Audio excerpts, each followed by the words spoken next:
राधे राधे मित्रों, जीवन में यदि परेशानियां बढ़ गई हैं और समाधान नहीं मिल रहा तो यह वीडियो आपके लिए है। भगवान श्री कृष्ण की अनमोल वाणी इसमें सुनने को मिलेगी। रात को उनकी वाणी सुनने से थकान और चिंता दूर होती है। जैसे अर्जुन को गीता ने मार्ग दिखाया, वैसे ही आज भी श्री कृष्ण गीता के माध्यम से हमारे साथ हैं। इसलिए वीडियो को अंत तक देखिए और चैनल को सब्सक्राइब करें। मित्रों, श्री कृष्ण कहते हैं, कभी भी यूं ही समय बिताने के लिए किसी के जज्बातों से मत खेलो। जीवन सिर्फ एक बार मिलता है, पर हर सुबह एक नई राह चुनने का अवसर जरूर देता है। इस संसार में सबसे वजनी शब्द मतलब होता है, क्योंकि जैसे ही मतलब पूरा होता है, सबसे गहरा रिश्ता भी हल्का पड़ने लगता है। जिस व्यक्ति को दिल से चाहा जाता है, वही कई बार तुम्हारी कमजोरियों को पहचान कर सबसे अधिक लाभ उठा लेता है। क्षमा करना आना चाहिए, लेकिन बार बार ठगे जाने को आदत मत बनने दो। जिंदगी में कुछ हासिल जरूर करो, पर ऐसा बनो कि लोग तुम्हारा सम्मान करें। समय कभी हालचाल नहीं पूछता, वह हमेशा हैसियत का हिसाब लेता है। रिश्ते जरूर बनाओ, मगर उन पर उम्मीदों का बोझ मत लादो। बादशाहों जैसी जिंदगी जीने के लिए पहले मेहनत गुलामों की तरह ही करनी पड़ती है। दूसरों को हराने की दौड़ में मत उलझो, क्योंकि असली विजय स्वयं पर नियंत्रण पाने में है। हुनर केवल योग्यता नहीं, बल्कि उस योग्यता को सही समय पर इस्तेमाल करने की समझ भी है। जो पास है उसकी कद्र करो, और जो छूट गया उसे पीछे छोड़ दो। जब लोग तुम्हारे खिलाफ बोले तो वो व्यथित मत होना, अक्सर यही उनका महत्व जताने का तरीका होता है। जीवन में वही सबसे आगे बढ़ता है जो सफर की धूल को रंग समझकर मुस्कुराता हुआ चलता रहता है। श्री कृष्ण कहते हैं, हर मनुष्य अपनी सोच और अपने कर्मों की ही परछाई होता है। जो अपनी शक्ति और ध्यान को सही दिशा देता है, वही भीतर से शांति और संतुलन महसूस करता है। दूसरों की जरूरत से अधिक चिंता करना अंत में केवल पीड़ा ही देता है। अपने आत्मसम्मान और स्वयं से प्रेम को सबसे ऊपर रखना ही वास्तविक सुख है। अत्यधिक भावनात्मक जुड़ाव कई बार खुद के लिए ही हानिकारक सिद्ध होता है। इसलिए किसी भी रिश्ते को अपनाने से पहले उसे समय देना और गहराई से समझना आवश्यक है। जिसने अच्छे समय में तुम्हारी इज्जत की है, वही सच्चा साथी कहलाने योग्य है। मगर हद से ज्यादा अपेक्षाएं अक्सर निराशा को जन्म देती है। इसलिए हर बात में संतुलन बनाए रखना जरूरी है। जीवन में भूलें सभी से होती है, लेकिन उन्हीं भूलों से सबसे मूल्यवान सीख मिलती है। श्री कृष्ण कहते हैं कि रिश्तों की अहमियत जितनी समझी जानी चाहिए, उतनी अक्सर समझी नहीं जाती। हम यह मान लेते हैं कि संबंध हमेशा मजबूत रहेंगे, जबकि सच यह है कि जो छोड़कर चले जाते हैं, वे कभी गहरे रिश्ते होते ही नहीं। सच्चा संबंध वही होता है जो मुस्कान को देखे, पीड़ा को महसूस करे और कठिन समय में साथ न छोड़े। दुनिया लगातार बदलती रहती है, लेकिन जो सच्चे होते हैं, वे हर परिस्थिति में एक दूसरे के साथ खड़े रहते हैं। जो हमसे प्रेम करते हैं, वही कभी कभी हमें चोट भी पहुंचाते हैं, और कई बार हमारी आंखों में नफरत की परछाई बन जाते हैं। पर क्या सच में उनसे घृणा करना समाधान है? रिश्तों की वास्तविक सुंदरता इसी में है कि वे कष्टों के बाद भी और मजबूत बनते हैं। कठिनाइयां आती हैं तो वे दिलों को और करीब ले आती हैं। हमारी समझदारी और सहनशीलता ही इस संसार को बेहतर दिशा देती है। अंततः जीवन यह सिखा ही देता है कि चाहे हालात जैसे भी हों, हर चुनौती से लड़ने की शक्ति हमारे भीतर ही छिपी होती है। जीवन की सबसे बड़ी सीख अक्सर उन्हीं गलतियों से मिलती है जिनसे बच पाना संभव नहीं था। जितना गहरा पतन होता है, उतनी ही ऊंची उड़ान की क्षमता भी जन्म लेती है। यदि नीयत साफ हो तो भय की कोई आवश्यकता नहीं रहती। परेशानियां आएंगी, लेकिन सत्य और ईमानदारी हमेशा सहारा बनते हैं। अनदेखा करने से रिश्ते नहीं सुलझते, और यदि संसार को बेहतर बनाना है तो हर समस्या में बैठकर संवाद करना सीखना होगा। अपने मन में यह विश्वास बनाए रखो कि हर कठिन दौर के बाद अंततः बेहतर परिणाम ही सामने आता है। जब कठिन परिस्थितियां चारों ओर से घेर लेती हैं, तब वही पल होता है जब इंसान को सबसे अधिक अपने लोगों के सहारे की आवश्यकता पड़ती है। संबंधों में भरोसा बनाए रखने से ही उन्हें जीवित रखा जा सकता है। कई बार यह संसार हमें हमारी पहचान को लेकर असमंजस में डाल देता है, लेकिन वास्तविक पहचान वही होती है जिसे व्यक्ति अपनी मेहनत और नियत से गढ़ता है। इस दुनिया में तब तक कोई आगे नहीं बढ़ सकता जब तक वह स्वयं को बदलने का साहस न करे। अपनी चूकों से सीख लो, उन्हें स्वीकार करना जानो और हर हाल में ईमानदारी को थामे रखो। यदि तुम सच्चाई के साथ खड़े रहोगे तो यही समाज तुम्हें सबसे अधिक सम्मान देगा। जीवन की राह पर चलते हुए हमेशा यह स्मरण रखो कि वही कार्य करो जो तुम्हारा मन चाहता है। लोगों की बातों से भयभीत मत हो, क्योंकि वे कुछ न कुछ कहते ही रहेंगे। स्वयं को निखारो, अपने मार्ग पर भरोसा रखो और अपने सपनों को वास्तविकता में बदलो। श्री कृष्ण कहते हैं कि जब तक हृदय में सच्चाई और ईमान बना रहता है, तब तक रास्ते कभी अवरुद्ध नहीं होते। कोई भी ताकत तुम्हारी नाव को डुबो नहीं सकती, क्योंकि ईश्वर अपने भक्तों की सदैव रक्षा करता है। यह सत्य है कि समय और हालात निरंतर बदलते रहते हैं, पर जिनके भीतर परिश्रम और प्रेम बसता है वे कभी हारते नहीं। जीवन का सबसे कठिन संग्राम अपने मन पर विजय पाने का होता है। यदि मन को वश में कर लिया जाए तो संसार की हर बाधा सरल लगने लगती है। न्याय आने में देर भले हो, पर यह स्मरण रखो कि वह सही समय और सही ढंग से ही आता है। किसी व्यक्ति की असली पहचान उसकी अच्छाइयों में छिपी होती है। वह न तो दूसरों की घृणा से डरता है और न ही अपने मूल स्वभाव से समझौता करता है। संसार में हर उपलब्धि की चाबी कठिन परिश्रम और सच्चे इरादों में ही छिपी है। जब तुम अपने कार्य क्षेत्र में श्रेष्ठता प्राप्त कर लेते हो, तब सफलता स्वयं तुम्हारी ओर खींची चली आती है। सत्य का मार्ग हमेशा आसान नहीं होता, पर जो अपने सपनों के लिए संघर्ष करता है वही वास्तविक विजेता कहलाता है। रिश्तों की सच्ची सुंदरता एक दूसरे की कमजोरियों को अपनाने में होती है। यदि तुम पूर्णता की तलाश में निकलोगे तो उम्र भर अकेले ही रह जाओगे। कभी कभी पुरानी स्मृतियां भी किसी खजाने से कम नहीं होती। यदि उन्हें बेचा जा सकता तो शायद हम भी अमीरों में गिने जाते, लेकिन इन्हीं अनुभवों से जीवन का वास्तविक अर्थ समझ में आता है। हर नई शुरुआत के साथ थोड़ा भय जुड़ा होता है, पर याद रखना यही डर साहस को और मजबूत करता है। जीवन की परीक्षा विद्यालय की परीक्षा जैसी नहीं होती, क्योंकि यहां हर इंसान का प्रश्न पत्र अलग होता है। इसी कारण जीवन में नकल से सफलता संभव नहीं। हर व्यक्ति को अपने उत्तर स्वयं खोजने पड़ते हैं। किसी को अपनी पसंद बना लेना कठिन नहीं, पर किसी की पसंद बन जाना सचमुच बहुत बड़ी उपलब्धि है। यह तभी संभव है जब इंसान भीतर से सच्चा और सरल हो। बाहरी सहारों पर निर्भरता व्यक्ति को कमजोर बना देती है। आत्मनिर्भरता और एकांत के क्षण स्वयं को समझने और सशक्त बनाने में सहायता करते हैं। आज चाहे कितनी भी संपत्ति अर्जित कर ली जाए, आने वाले कल के बारे में सोचना भी उतना ही आवश्यक है। जीवन का सबसे बड़ा सत्य यही है कि एक दिन ऐसा आएगा जब केवल कर्म ही तुम्हारी ओर से बोलेंगे। दूसरों की सोच की चिंता छोड़ दो और अपनी पहचान अपने कर्मों से निर्मित करो। सच्चा सुकून उसी व्यक्ति को प्राप्त होता है जो अपनी चाहतों पर नियंत्रण रखता है, कम शब्दों में बात करता है और अपने हर कर्म में सच्चाई को अपनाए रखता है। जो व्यक्ति वास्तव में तुमसे प्रेम करता है वह कभी तुमसे अपेक्षाओं का बोझ नहीं डालेगा। समय हर किसी के लिए न्यायपूर्ण होता है। वही तुम्हें तुम्हारी सही दिशा और गलत कदमों का एहसास कराता है। पर यह भी याद रखना चाहिए कि वक्त के साथ तुम्हारी भूलें हंसी का विषय बन सकती है और कभी कभी हंसी ही सबसे बड़ी भूल का रूप ले लेती है। रिश्तों की बुनियाद भावनाओं पर होनी चाहिए, लेन देन पर नहीं। जो लोग बाहर से सरल और अच्छे दिखाई देते हैं, जरूरी नहीं कि भीतर से भी वैसे ही हो।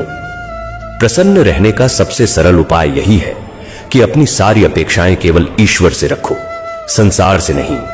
यह मत भूलो कि जो किसी के लिए बुरा नहीं सोचता वही वास्तव में सच्चा मनुष्य होता है और वही अपने जीवन में वास्तविक शांति और आनंद का अनुभव कर पाता है। श्री कृष्ण कहते हैं कि आज भी तुम्हारे पास अवसर शेष है। जो तुम्हें प्राप्त नहीं हुआ वह शायद तुम्हारे हित में नहीं था। जो अभी तुम्हारे पास है वही सर्वोत्तम है, और जो भविष्य में मिलेगा वह भी मंगलमय होगा।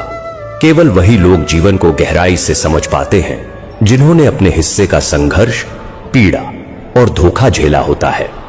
दूसरों की खुशियों में शामिल रहो, लेकिन अपनी मानसिक शांति को सुरक्षित रखो। सफलता तुरंत नहीं मिलती, पर यदि निश्चय दृढ़ हो तो एक दिन अवश्य मिलती है। मेरा प्रेम हर प्राणी को स्वतंत्रता का बोध कराता है। यह प्रेम किसी बंधन का नाम नहीं, बल्कि मुक्ति का मार्ग है। यदि जीवन में कुछ हासिल करना है तो अपने तरीके बदल सकते हो, लेकिन अपने इरादों से कभी समझौता मत करना। जितना बड़ा संघर्ष होगा, विजय उतनी ही भव्य होगी। जब तुम सत्य का साथ दोगे तो बहुत लोग तुम्हें गलत समझेंगे, पर हमेशा अहंकार से दूर रहना। जो कुछ भी तुम्हारे पास है वह ईश्वर की कृपा है। एक दिन सब कुछ मिट्टी में मिल जाना है, इसलिए सरल और सहज बने रहो। तुम्हें हीरे की तरह तराशा गया है। जितना अधिक हिसाब होगा उतनी ही अधिक चमक उभरेगी।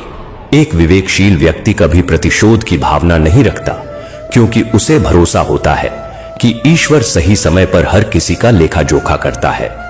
जो चीजें स्वयं चलकर जीवन में आती हैं, उनमें एक अलग ही संतोष होता है। क्षमा मांगना यह सिद्ध नहीं करता कि कौन सही है और कौन गलत, बल्कि यह दर्शाता है कि तुम उस संबंध को खोना नहीं चाहते। गिर जाना आसान है, किसी को गिरा देना उससे भी आसान, लेकिन किसी का हाथ थामकर उसे आगे बढ़ाना सबसे कठिन कार्य है।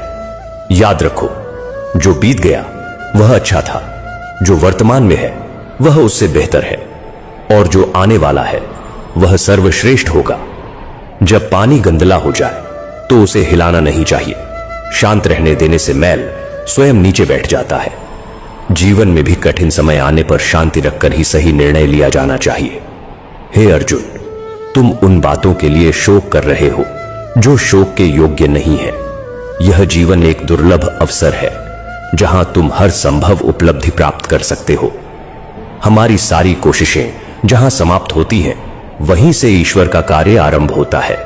जो लोग दूसरों के साथ अन्याय करते हैं, उन्हें यह समझना चाहिए कि हर कर्म का फल निश्चित होता है। कोई भी रिश्ता केवल हमारी इच्छा से नहीं बनता, यह ऊपर वाले की योजना होती है। इसी प्रकार जीवन में की गई हर भलाई किसी न किसी रूप में लाभ अवश्य देती है, चाहे वह तुरंत दिखाई न दे। ईश्वर हमारे हर कर्म, हमारी हर नियत और हर प्रयास को देखता है, और उसी के अनुसार हमें परिणाम प्रदान करता है। मित्रों, क्या आपने कभी किसी वृद्ध इंसान को किसी देवालय की सीढ़ियों पर बैठकर सिसकते हुए देखा है, या कभी किसी बूढ़ी मां को घर के आंगन के एक सिरे में खामोशी से अपनी पलकों से आंसू पोंछते हुए महसूस किया है, जब उसका ही बेटा उसे अनदेखा कर आगे निकल जाता है? संभव है आपने यह दृश्य देखा हो, या शायद नहीं, क्योंकि आज के समय में हम सभी अपने अपने मोबाइल की दुनिया में इतने डूब चुके हैं कि घर में बैठे बुजुर्गों की कराहती सांसों की गूंज भी हमारे कानों तक नहीं पहुंचती। लेकिन आज मैं आपको वही करुण ध्वनि सुनाना चाहता हूं, वह वेदना जो उस हृदय से निकलती है जिसने पूरा जीवन अपनों की खुशियों के लिए अर्पित कर दिया, और अंत में उन्हीं अपनों की दृष्टि में महत्वहीन बन गया। क्या यह सत्य नहीं कि बुढ़ापा स्वयं में भयावह नहीं होता? भयावह बनती है उपेक्षा, वह अनदेखी, वह तिरस्कार और वह सूना अकेलापन, जब जीवित रहते हुए भी व्यक्ति किसी के लिए आवश्यक नहीं रह जाता। दर्शक साथियों, आज के युग में जैसे ही इंसान युवा होता है, धन कमाने की चिंता उसे घेर लेती है, और जैसे ही उम्र ढलने लगती है, तिरस्कार का भय उसे सताने लगता है। आखिर ऐसा क्यों होता है? क्योंकि हमने जीवन तो जिया, लेकिन समझ के साथ नहीं। हमने हर किसी के लिए त्याग किया, हर रिश्ते को प्राथमिकता दी, पर स्वयं के भविष्य के लिए कुछ भी संजोकर नहीं रखा। और जब जीवन की संध्या आती है, तब वही संबंध जिनके लिए हमने अपने अरमानों को त्याग दिया था, वही रिश्ते हमें एकाकी छोड़ देते हैं। आज की इस कथा में हम उन 3 आवश्यक कर्मों की चर्चा करेंगे, जिन्हें यदि आपने समय रहते नहीं अपनाया, तो एक दिन ऐसा क्षण अवश्य आएगा जब आप चाहेंगे कि कोई आपके पास आकर 2 शब्द बोल दे, पर चारों ओर सभी अपने अपने कार्यों में व्यस्त होंगे और आप केवल निर्जीव दीवारों से संवाद करते रह जाएंगे।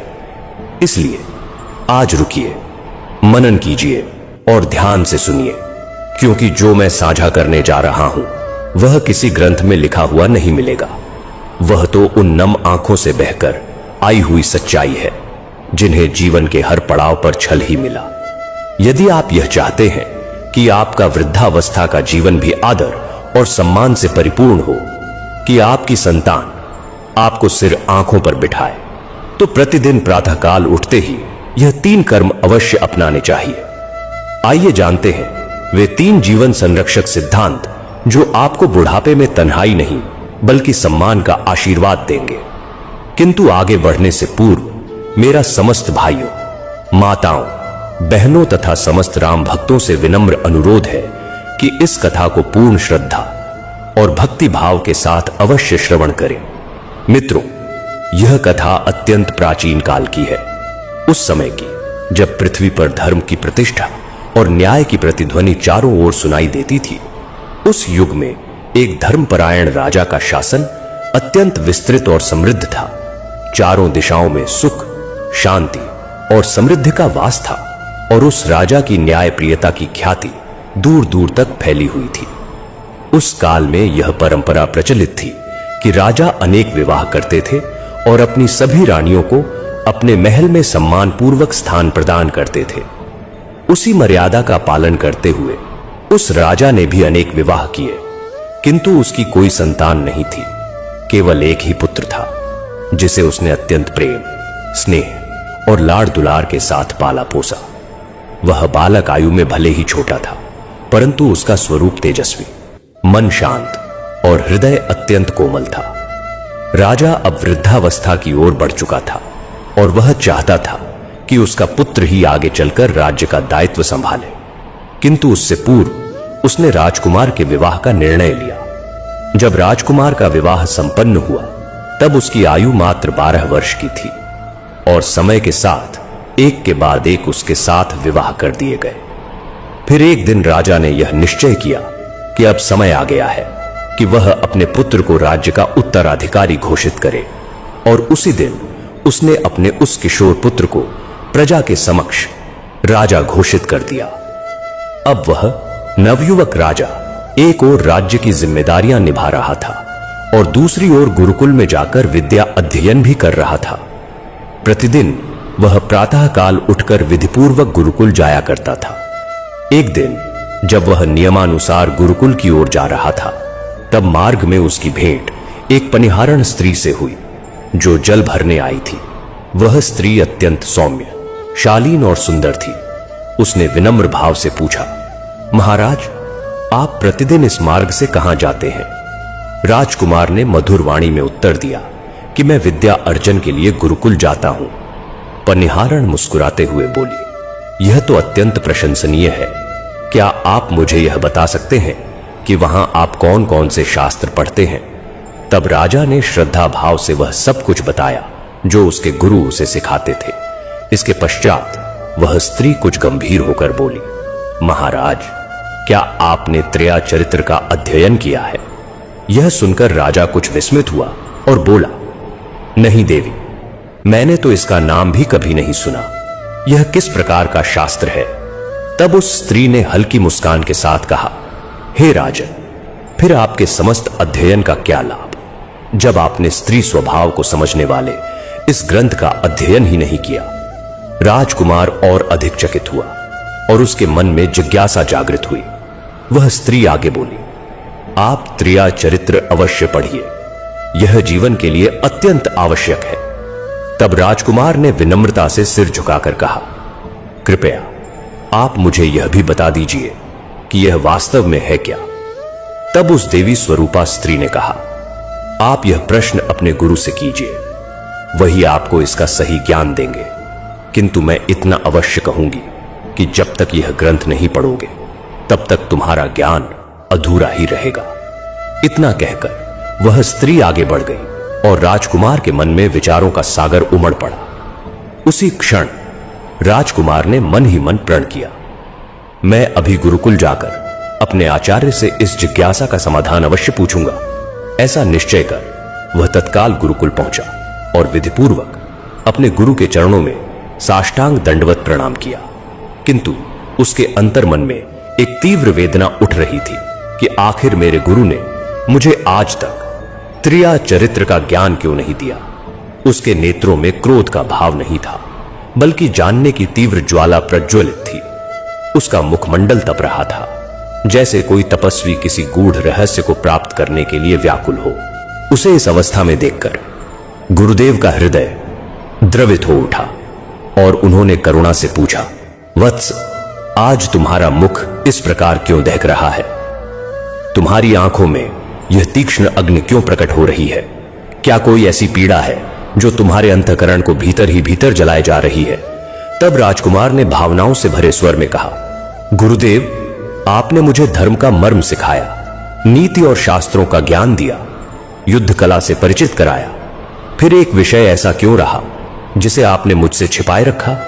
आपने मुझे त्रिया चरित्र का अध्ययन क्यों नहीं कराया? क्या यह कोई ऐसा रहस्य है जिससे मुझे जानबूझकर दूर रखा गया? गुरुदेव ने अत्यंत शांत स्वर में उत्तर दिया, पुत्र, वह विद्या सामान्य नहीं है, वह अग्नि स्वरूप है। त्रिया चरित्र को पढ़ना और उसे समझ पाना बाल हृदय के लिए सरल नहीं होता। उसमें गहनता है, माया है और सत्य तथा छल का ऐसा संगम है जिसमें प्रविष्ट होने वाला स्वयं को भी विस्मृत कर सकता है। तब राजा ने विनय पूर्वक आग्रह करते हुए कहा, गुरुदेव, मैं कोई साधारण विद्यार्थी नहीं हूं, मैं एक राज्य का भावी उत्तराधिकारी हूं। मुझे संसार के प्रत्येक स्वरूप का ज्ञान होना आवश्यक है। आप चिंता न करें, मैं स्वयं को संभाल लूंगा। आप केवल मुझे यह विद्या प्रदान करें। यह सुनकर गुरु कुछ क्षण मौन रहे, फिर गंभीर स्वर में बोले, हे राजकुमार, जब तुमने दृढ़ संकल्प कर लिया है तो मैं तुम्हें रोक नहीं सकता, किंतु यह स्मरण रहे कि जब तक यह विद्या पूर्ण न हो जाए तब तक तुम्हें इसी गुरुकुल में रहना होगा। क्या तुम इस नियम को स्वीकार करते हो? तब राजा ने बिना किसी हिचक के कहा, गुरुदेव, मैं आपकी शरण में हूं। जब तक यह ज्ञान पूर्ण नहीं हो जाता मैं यही निवास करूंगा। इसके पश्चात गुरु ने उसे त्रिया चरित्र की विद्या प्रदान करनी आरंभ की। दिन बीतते गए, ऋतुएं बदलती रहीं और पूरे 1 वर्ष तक वह राजा उस ज्ञान की गहराइयों में डूबा रहा। प्रत्येक श्लोक, प्रत्येक कथा और प्रत्येक संकेत को वह पूर्ण एकाग्रता से आत्मसात करता रहा।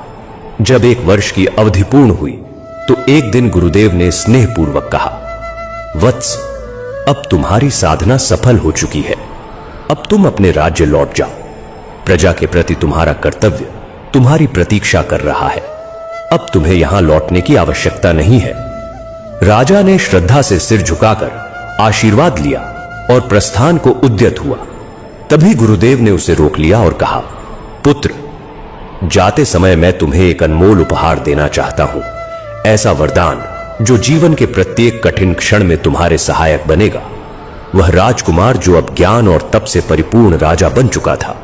गुरुदेव की यह बात सुनकर उसके मन में गहरा कौतूहल उत्पन्न हुआ और वह सोचने लगा कि ऐसा कौन सा उपहार है जो मेरे पास अभी तक नहीं है और जो मेरे जीवन में अत्यंत उपयोगी सिद्ध होगा। तभी गुरुदेव अपनी पावन कुटिया से बाहर आए और उनके हाथ में एक छोटा सा दिव्य गुटखा था। उन्होंने स्नेह से कहा, वत्स, आज मैं तुम्हें यह चमत्कारी गुटखा प्रदान कर रहा हूं। इसमें अद्भुत शक्ति है। जब तुम इसे अपने कानों में धारण करोगे तब कोई भी तुम्हें पहचान नहीं पाएगा, परंतु तुम सबको पहचान सकोगे। राजा ने हाथ जोड़कर कहा, गुरुदेव, जैसी आपकी आज्ञा। तब गुरुदेव बोले, पुत्र, इस गुटखे को लेकर आज रात्रि के 12 प्रहर अर्थात ठीक 12 बजे अपने राजमहल से बाहर निकलना। पूर्व दिशा में स्थित वन में जाकर इसे अपने कानों में लगाकर शांत भाव से एक स्थान पर खड़े रहना। वहां तुम्हें जो दृश्य दिखाई देगा वही तुम्हारी अगली परीक्षा होगी। राजा ने विनम्रता से प्रणाम कर कहा, गुरुदेव, मैं आपकी आज्ञा का पालन अवश्य करूंगा। इसके बाद वह दिव्य गुटखा लेकर अपने महल लौट आया। दिन में वह राज्य कार्यों में संलग्न रहा, न्याय करता रहा और प्रजा की सेवा करता रहा। संध्या ढलने के बाद जब रात्रि का प्रथम प्रहर बीत गया और सभी रानियां विश्राम को चली गई, तो वह निःशब्द उठ खड़ा हुआ। उसने गुरुदेव का दिया हुआ गुटखा साथ लिया और राजमहल से बाहर निकल पड़ा। पूर्व दिशा की ओर बढ़ते हुए जब वह वन की नीरवता में पहुंचा तो ठीक अर्धरात्रि के समय उसने उस गुटखे को अपने कानों में लगा लिया और एक वृक्ष की छाया में स्थिर खड़ा हो गया। कुछ ही क्षणों में उसने दूर से उसी पनिहारण स्त्री को आते देखा जो कभी मार्ग में मिली थी और जिसने उसे त्रिया चरित्र पढ़ने की प्रेरणा दी थी। उस रहस्यमय रात्रि में वह एक थाली लिए गहन वन की ओर बढ़ रही थी। राजा ने तुरंत उसे पहचान लिया कि यह वही स्त्री है, किंतु वह उसे नहीं पहचान सकी क्योंकि गुटखे का प्रभाव कार्य कर रहा था। तब राजा मन ही मन सोचने लगा कि यह स्त्री इतनी रात में अकेली इस वन में क्यों जा रही है, यह थाली किसके लिए है और इतनी उतावली क्यों है? क्या इसके पीछे कोई ऐसा रहस्य है जिससे मैं अब तक अनभिज हूं? यह सोचते हुए वह राजा अत्यंत संयम और सावधानी के साथ स्वयं को छिपाता हुआ उसके पीछे पीछे बढ़ने लगा। जिस दिशा में वह पनिहारण जा रही थी वहां कुछ दूरी पर एक कुटिया स्थित थी जो देखने में एक साधु का आश्रम प्रतीत होती थी, पर वास्तव में वहां निवास करने वाला व्यक्ति कोई साधु नहीं बल्कि एक मायावी तांत्रिक और छलपूर्ण जादूगर था, जिसके पास एक रहस्यमयी पोटली थी जिसमें विचित्र और भयावह शक्तियां समाई हुई थीं। राजा बिना कोई आहट किए उस कुटिया के समीप पहुंचा और एक घने वृक्ष की आड़ में स्वयं को छिपा लिया। अब वह प्रत्येक दृश्य को देख रहा था, हर शब्द को सुन रहा था और प्रत्येक भाव को भीतर तक अनुभव कर रहा था। उसके मन में यह जानने की तीव्र उत्कंठा थी कि यह पनिहारण और यह तथाकथित साधु आगे क्या करने वाले हैं और कौन सा गूढ़ रहस्य अब प्रकट होने वाला है। तभी उस छद्म साधु ने कठोर और रूखे स्वर में कहा, अरे पनिहारण, आने में इतनी देर क्यों कर दी? कहां उलझ गई थी?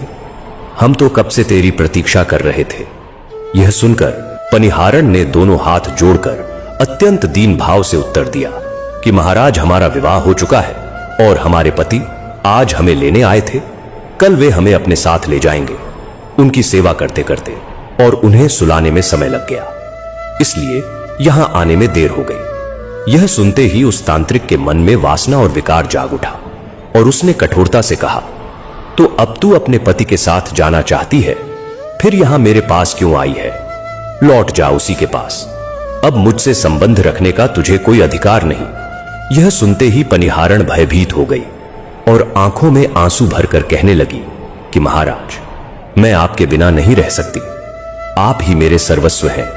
उसकी यह बात सुनकर उस तांत्रिक ने अपनी कुटिल योजना को साकार करने का निश्चय कर लिया और गंभीर स्वर में बोला, यदि सच में मेरे बिना नहीं रह सकती तो तुझे एक कार्य करना होगा। पनिहारण ने व्याकुल होकर पूछा, आज्ञा दीजिए महाराज, आपके लिए मैं क्या नहीं कर सकती? तब उस तांत्रिक ने अपनी झोली से एक लंबा और चमकदार चाकू निकाला जो भय का वातावरण उत्पन्न कर रहा था और उसे थमाते हुए कहा, मेरे और तेरे बीच अब केवल एक बाधा है, तेरा पति।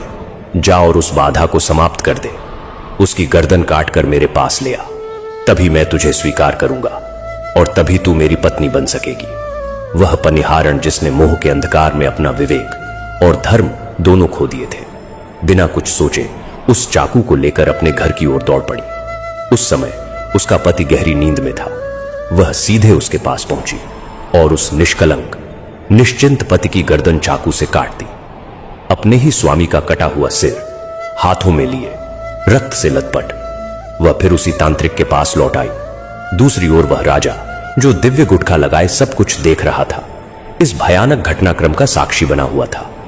उसकी आत्मा कांप रही थी, लेकिन वह धैर्यपूर्वक यह देखने को विवश था कि इस महापाप का अंत क्या होता है। जब उस तांत्रिक ने देखा कि पनिहारण सचमुच अपने पति का सिर काट लाई है, तो उसके भीतर भी क्रोध भड़क उठा और वह गरजते हुए बोला, अरे अधम स्त्री, तू कैसी है? जिस पति के साथ तेरे फेरे हुए, जिसे तूने जीवन साथी कहा, उसी की तूने हत्या कर दी। तू किसी के योग्य नहीं है। तू चाहती है कि मैं तुझ पर विश्वास करूं। मैं मूर्ख नहीं हूं। फिर वह और कठोर होकर बोला, अब यहां से तुरंत भाग जा।